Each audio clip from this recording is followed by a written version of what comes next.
हमारी खुदावन यीशु की अंजील मुक़द्दस लूका के मुताबिक उसका 13वां बाब 18 से 21 आयत तक। एक दिन यीशु ने कहा कि खुदा की बादशाही किसकी मानद है, मैं उसे किस से तशबीह दूँ।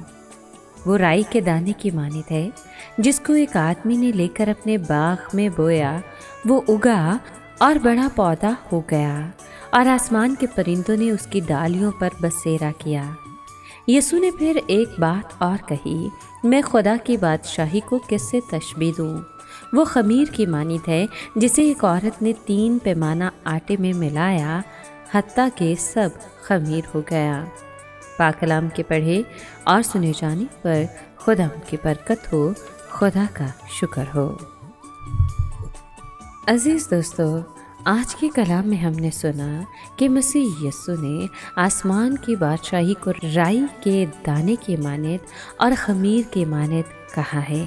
इस तमसील में राई के दाने के बीज का जिक्र हुआ है जो कि बहुत छोटा होता है और जब वो फलता है तो सब सब्जियों से ज़्यादा बड़ा दरख्त बनता है। उसकी शाखों पर परिंदे बसेरा करते हैं। इससे मुराद खुदा के कलाम की वो ताकत है जो आपको ऐसा शख्स बना देती है कि लोग आपकी ज़िंदगी से बरकत पाते हैं। मसीह की सच्ची मोहब्बत आपकी ज़िंदगी को ऐसा मुनव्वर करती है कि दूसरों की तारीक ज़िंदगी में आपकी वजह से रोशनी आती है।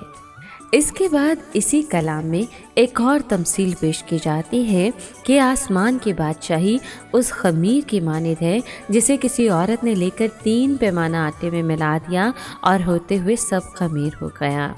इस तमसील में खमीर खुदा की बादशाही का वो कलाम है जो जब किसी की ज़िंदगी में काम करना शुरू करता है तो उसको आहिस्ता आहिस्ता तब्दील करता जाता है और वक्त के साथ वो खुदा के रंग में रंग जाता है।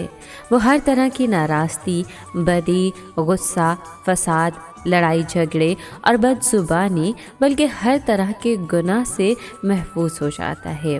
हर तरह के गुनाह जो उसकी ज़िंदगी में होते हैं ख़त्म हो जाते हैं, बल्कि इसके बरक्स वो मिलनसार, रफ़ीक, रहीम, लोगों से मोहब्बत से पेश आने वाला और लोगों की खिदमत करने वाला शख्स बन जाता है।